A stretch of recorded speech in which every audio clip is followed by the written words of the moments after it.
Hi, Tamu here from Salsa Babies. We're going to talk about the movements that we make while we have baby in the carrier.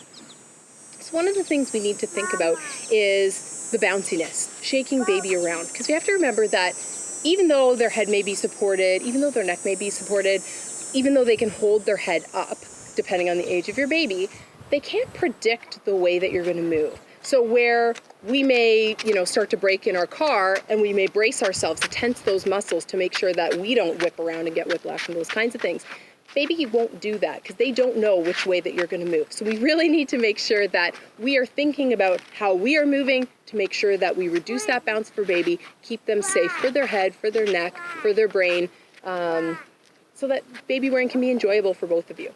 So one of the things in a real life example is being at the park. You may have a toddler who you're chasing around into the flower bed here, and you may be across, talking to another mom or sitting at the picnic table, and you need to get from A to B quickly to keep your little one safe.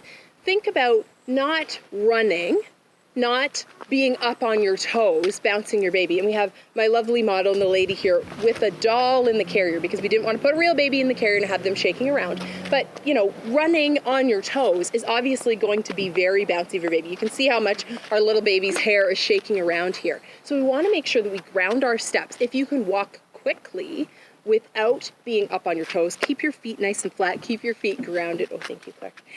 Then you can get from A to B without shaking baby around. The other thing is walking up and down the stairs. I don't know about you, but usually when I'm going up and down the stairs, I'm in a rush. I'm trying to get that diaper and bring it back downstairs quickly before people get into things. So I tend to step on the ball of my foot again or on my toes. Oh, thank you.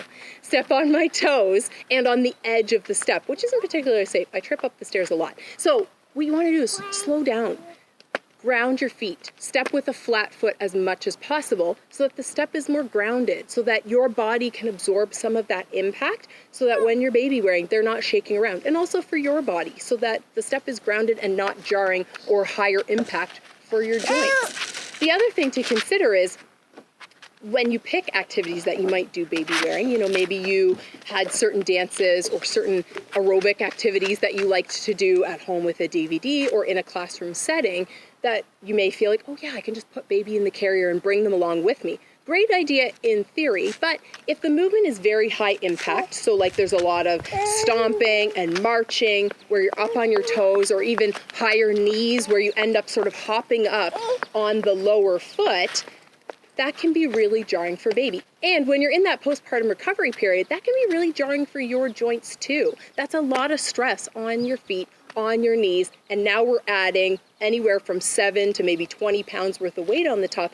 It's even more so. So think about movements that are more lateral, that get you to move your hips more than lifting your feet up, that get you to ground your feet and have those safety cues and reminders in there, because that's not always a natural movement for people. So we want to make sure that we're picking activities that are appropriate for baby wearing so that baby's head and neck are safe and that your joints are protected. Salsa, baby.